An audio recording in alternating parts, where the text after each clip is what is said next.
தமிழ்நாட்டில் நடக்கிற இந்த தீய ஆட்சி முறை ஒழிய தூய ஆட்சி முறை மலர அண்ணன் சீமான் அவர்களால் முன்னெடுக்கப்படுற மிகப்பெரிய ஒரு தமிழர் இன்னெழுச்சி மாநாடுனா அதுதான். மற்றவங்க எல்லாரும் பேருக்கு புரட்சின்னு பின்னாடி போட்டுருவாங்க. உண்மையான புரட்சி என்னங்கிறத நாளைக்கு மக்கள் சந்திப்பாங்க. நம்ம தமிழ்நாட்டில் இருக்கிற அத்தனை மக்கள் தூக்கி சுமக்கிற பிரச்சனைக்கும் ஒரே தீர்வு அரசியல் அதிகாரம் மட்டும்தான். இத்தனை ஆண்டுகாலம் நம்ம நம்மளுடைய அதிகாரத்தை நம்மளுடைய எதிரிகள்கிட்டே கொடுத்துட்டு நம்மளுக்கான நியாயம் கிடைக்கும் நீதி கிடைக்கும் அப்படின்னு சொல்லிட்டு சாட்டை அடிக்கு பயந்து மிளகாப்பொடியை தின்ன கதையாகவும் மிளகாப்பொடிக்கு பயந்து சாட்டை அடி வாங்கின கதையாகவும் மாறி அனுபவிச்சிட்டோம். ஒரே ஒரு முறை எங்கள் அண்ணன் சீமானுக்கு காசு வாங்காமல் மக்கள் ஓட்டு போட்டிங்கன்னா உண்மையிலே தமிழர்களுக்கான ஒரு விடிவு காலம் ஏற்படும் அப்படிங்கிறதுக்கான அந்த மாநாடு. இந்த மாநாடு உண்மையிலே மிகப்பெரிய தாக்கத்தை ஏற்படுத்தும். ஒரு மாற்று புரட்சி, அரசியல் புரட்சின்னு தான் சொல்லணும். மற்றவங்கள மாதிரி கோட்டருக்கும் கோழி பிரியாணிக்கும் கூடுற கூட்டம் கிடையாது. இது மக்களுக்கான தமிழ் தேசிய இன எழுச்சி மாநாடு ஒன்று நடக்கும். வெற்றிகரமாக நடந்து முடிக்கும். பாருங்கள்.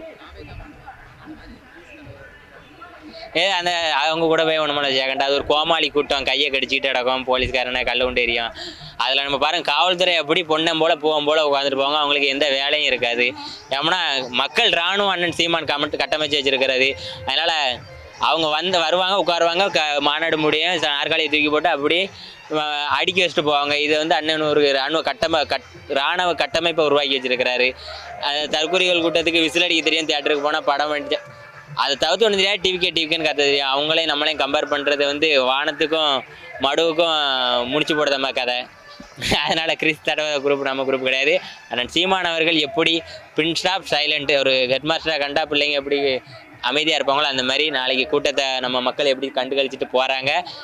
எல்லா கட்சிகளுமே நீங்கள் முன்னாதாரமாக எடுத்துக்கலாம், இப்படி தான் கூட்டம் நடத்தணுமா அப்படின்ட்டு. அண்டாவுக்கும் பிரியாணிக்கும் சண்டை போடுற கூட்டம் கிடையாது, வாழமோட பிக்கிற கூட்டமும் கிடையாது, கிரீஸை தடை விட வேண்டிய அவசியமும் கிடையாது. அண்ணன் சீமான் அவர்களே இறங்கி வந்தாலும் நம்ம உறவுகள் அண்ணன் சீமான் அவர்கள்ட்ட எந்த தொந்தரவும் பண்ணாமல் போகிற அளவுக்கு அண்ணன் ஒரு நேர்மையான ஒரு கூட்டத்தை உருவாக்கிடுவேன். டிவிக்கு அரசியலுக்கு வந்ததுக்கு அப்புறம் தான் சீமான் அவர்கள் பெரிய படைப்படத்தை கூட்டணும், மிகப்பெரிய மக்கள் கூட்டத்தை கூட்டணும் அப்படின்னு நினைக்கிறாரு. ஏன்னா டிவிக்கு வர கூட்டத்தை பார்த்து பயந்துச்சுன்னா அண்ணன் பயப்பட போறாரு. 2009 ஈழ போரிலே அண்ணன் அவர்கள் அவ்வளோ துப்பாக்கிகளை தாண்டி பிரபாகரனுக்காண்டி விடுதலை புலிகள் சீமான் அங்கே போய் இருந்துட்டு வந்தாங்க. இந்த இவனுக்கு பயந்துக்கிட்டு அண்ணன் சீமான் அவர்கள் கூட்டத்தை கூட்டணுமா? 200 கோடி ரூபா அவனை சொல்கிற காரணம் 200 கோடி ரூபா விட்டுட்டு எங்களுக்காண்டி நடிக்கிற விட்டுட்டு வராரு விஜய் அவர்கள். அதனால நாங்கள் ஒரு பின்னாடி போகிறோன்னு சொல்லி கூட்டத்தை நம்ம கவனிச்சிட்டு இருக்கோம். என் புருஷனோட விஜய் தான் பிடிக்குன்னு சொல்லிட்டு அந்த பொம்பளையும் பார்த்துருப்போம். வயிற்றுல என் பிள்ளைய வச்சுக்கிட்டு நான் விஜய் பார்க்க உடனேன்னு சொல்லுற கூட்டமும் இருக்கும்.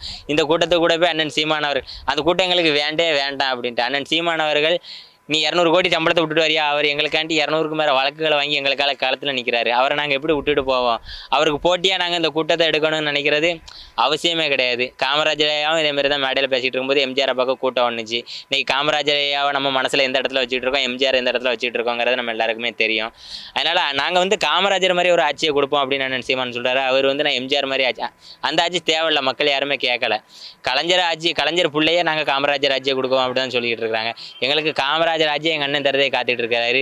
இந்த எம்ஜிஆர் ஆட்சி எங்களுக்கு தேவையில்லை, இந்த கருணாநிதி ஆட்சியும் தேவையில்லை, ஜெயலலிதா ஆட்சியும் தேவையில்லை, யார் ஆட்சியும் தேவையில்லை. தமிழர்களுக்கான அரசியல் ஆட்சியை தாத்தாவுக்கும் பேரனுக்குமான போட்டி அதை எங்கள் அண்ணன் சீமான் தருவார். அதனால் நாங்கள் அவரை போட்டியாக எடுத்துக்கல, விஜய் அவர்களை போட்டியாக எடுத்துக்கல.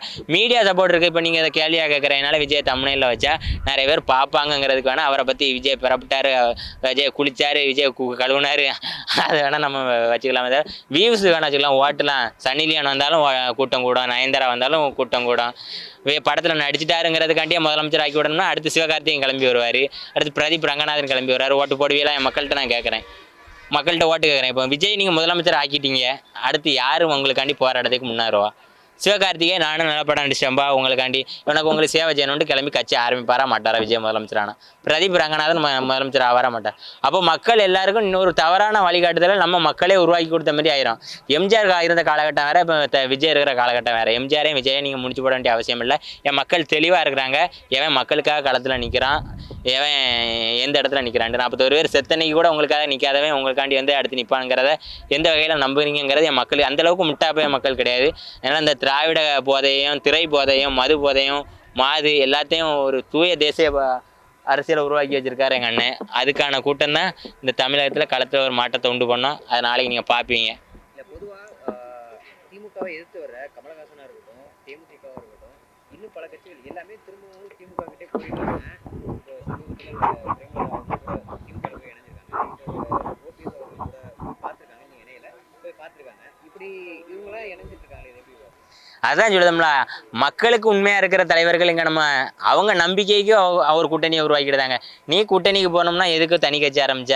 நீ அவங்க கூட போய் அவங்க கட்சியில சேர்ந்துக்கலாமா? அண்ணன் சீமான் அவர்கள் சொன்னார். இப்போ திமுக தலைமையில் ஒரு கூட்டம், அந்த அதிமுக தலைமையில் ஒரு கூட்டம் இருக்குது. அண்ணன் சீமான் அவர்கள் நான் மக்களை நம்பி தான் இருக்கிறேன் அப்படின்னு. பிரேமலதா விஜயகாந்த் அவர்கள் இப்போ திமுகவில் சேர்ந்துருக்காங்க. விஜயகாந்த் ஆன்மா மன்னிக்குமா? அவங்க தொண்டர்களே இப்போ நிறைய பேர் நான் வெளியில் வரேன்னு சொல்லிட்டு இருக்கிறாங்க. அதனால அவங்க அவங்க கட்சி அவங்களுக்கு என்ன லாபம்? மக்களுக்கான சேவை அரசியலுங்க இல்லை. நம்ம அண்ணன் சீமான் அவர்கள் மட்டும்தான் நான் என் மக்களை நம்புகிறேன், என் மக்களுக்காக நிற்கேன், இந்த கூட்டணி ஆட்சிகள் எனக்கு தேவையில்லை. இந்த கூட்டணி கட்சி அவங்க கூட்டணி கட்சியிலேருந்து சாதித்தது என்ன? அவங்களுக்கான நீ இப்போ திருமாவளவனையா இருக்கார், 2 சீட்டுக்கு 2 பிளாஸ்டிக் சேருக்கும் கடந்துக்கிட்டு அவர் பட்டியலின மக்களுக்கு ஏதாவது ஒரு நன்மை இன்னைக்கு வரைக்கும் அந்த கூட்டணி கட்சியிலேருந்து வாங்கி செலுத்த முடிஞ்சுதா?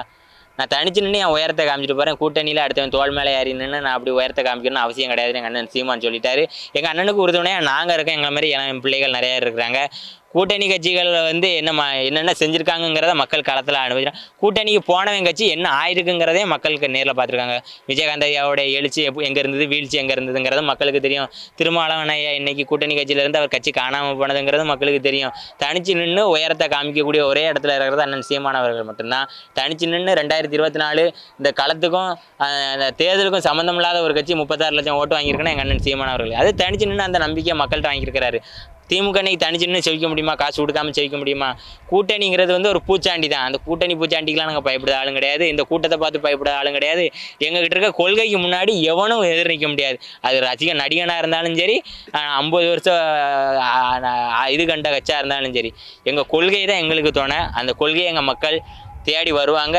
அது அண்ணன் சீமான் சொல்லுவார்ல, உண்மை நேர்மை எங்கே இருக்கோ அங்கே மக்கள் தானாக தேடி வருவாங்க.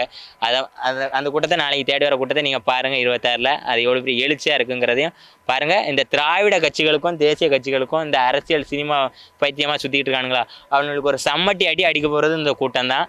இந்த கூட்டத்தை தமிழ்நாடு அரசியல் ஒரு பெரிய மாற்றத்தை ஏற்படுத்தக்கூடிய கூட்டமாக தான் இருக்க போகுது. பாருங்கள். நன்றி, வணக்கம். நாம் தமிழர்.